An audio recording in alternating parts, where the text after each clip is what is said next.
The ISSEI were the first generation of Japanese immigrants who immigrated to Canada beginning in 1877.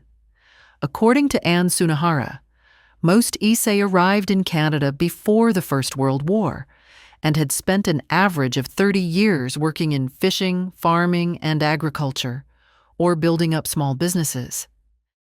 Because of discrimination and language, they were denied access to the larger Canadian society. And culturally, it was almost as if they hadn't left Meiji-era Japan. By 1941, the ISSEI comprised 43% of the Japanese-Canadian population. Kanadachi writes that there was no one characteristic response to the war crisis. Some of the ISSEI cherished a sentimental and nostalgic attachment to the Japan of their youth, and many were emotionally inclined to hope for a Japanese victory, or at least a stalemate. There were indeed some who thought that Japan's entry into the war heralded the time when the white man would be crushed. The ISSEI could scarcely be expected to have a deep-rooted loyalty to a country which had consistently made them feel unwelcome. Yet none were ever proven to be dangerous or subversive, as Prime Minister Mackenzie King acknowledged in the House of Commons in 1944.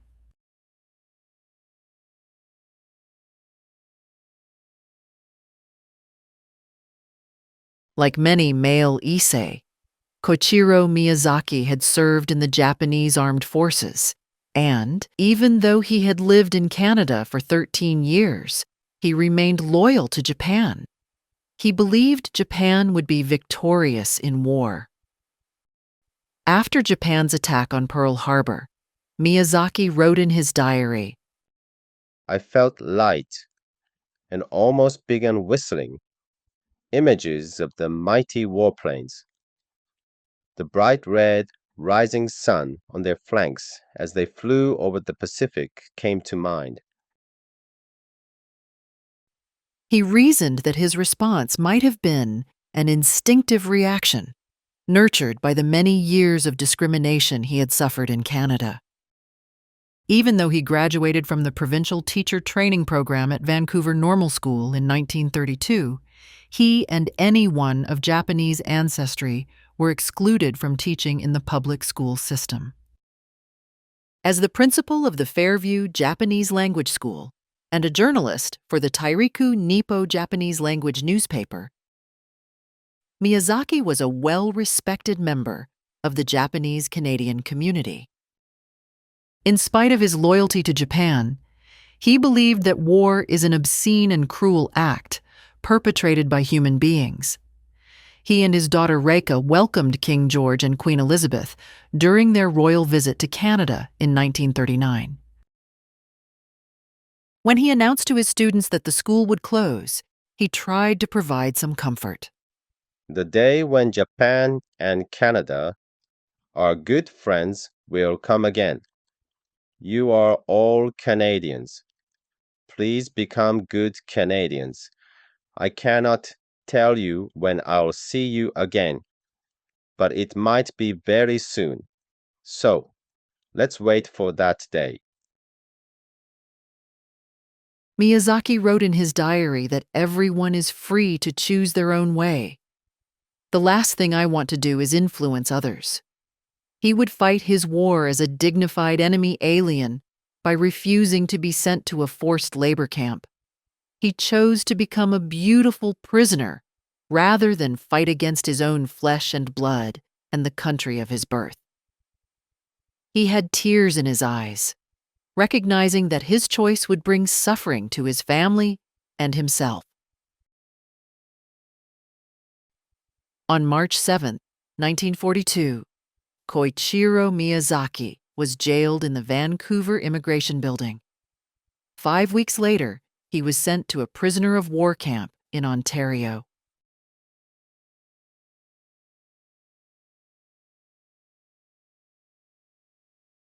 Beginning in February 1942, Over 1,700 Japanese-Canadian males between the ages of 18 and 45 were forced to work in the road-building camps or be sent to a prisoner of war camp in eastern Canada. It was grueling work. Most was done by hand using shovels, picks, and mattocks. Most of the men, like Takeo Nakano, accepted their fate with sorry resolve and complied with the order sending them to the road-building camps. Like most of the ISSEI, Nakano had lived in Canada for many years.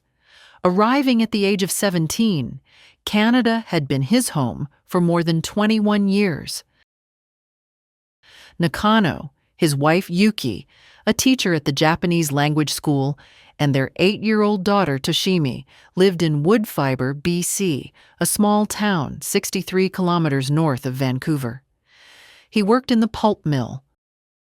Life was good.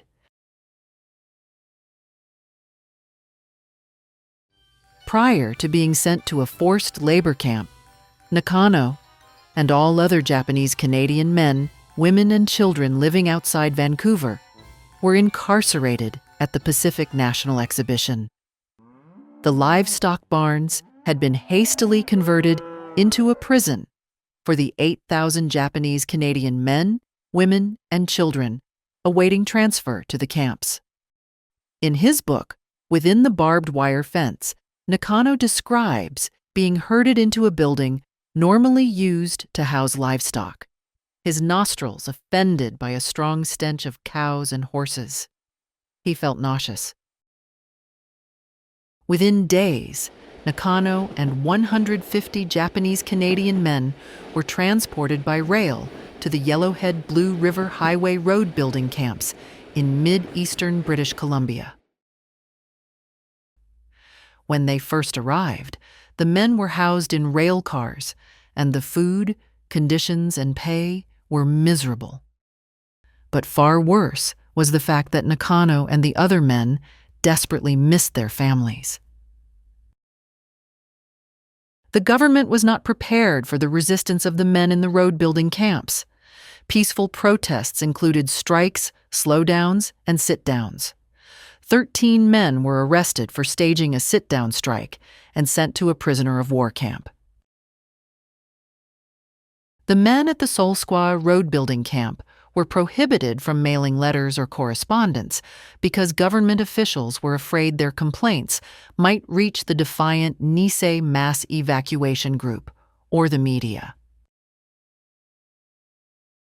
On July 1, 1942, the BC Security Commission reversed its policy and agreed to allow married men to be reunited with their families in the detention camps. Despite the government's promise, Takeo Nakano and 14 other married men were not. Instead, they were sent to Slocan and forced to work on a construction crew.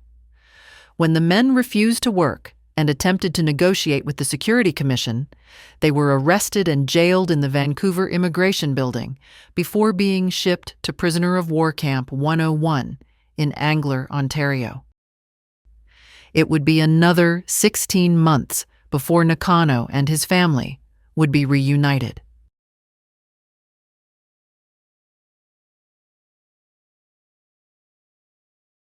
Born in Japan, Jotaro Charlie Tanaka came to Canada in 1911 when he was 5 years old. After graduating from high school in Vancouver, Tanaka attended business school and, in 1926, became part owner of a large furniture manufacturing company. Beyond his business success, Tanaka was a standout athlete who played first base on the Vancouver Terminal League champion Asahi baseball team. In 1942, Tanaka had been married to Sumiko for 10 years, and they had 4 young children. He owned 3 houses. The fluently bilingual Tanaka, technically an Issei, but raised as a Nisei, was selected to act as an advisor to and representative of the Spanish consul. As prisoners of war, all Japanese nationals in Canada fell under the protection of a neutral power, the Spanish consul. By the terms of the Geneva Convention, Spain was given the responsibility of safeguarding the Japanese nationals' rights in Canada. Ann Sunahara writes that, in this role, Tanaka had unimpeded access to the BC Security Commission, and he willingly used his office to reinforce demands for a mass uprooting in family units.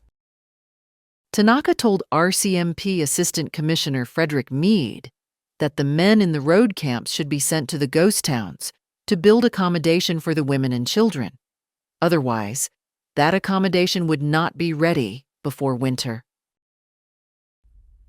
At the same time, he advised the largely inexperienced leaders of the Nisei mass evacuation group on the conduct of their program and retained the lawyers working on their behalf. Tanaka worked tirelessly for the rights of all Japanese Canadians, both ISSEI and Nisei, during the war. In 1944, he and two other Japanese Canadians, Eikichi Nakashima and Tadao Wakabayashi, took the Canadian government to court as test cases to challenge the constitutionality of the liquidation of their property. Justice Joseph Thorson took 3 years to deliver his judgment. In the interim, the government sold off everything: homes, farms, automobiles, personal effects, and used the proceeds to pay for the internment of all Japanese Canadians. When the judgment finally came in 1947, there was nothing left to fight for. After 3 interminable years, Justice Thorson ruled in favor of the government and ordered Tanaka, Nakashima, and Wakabayashi to pay the government's legal costs.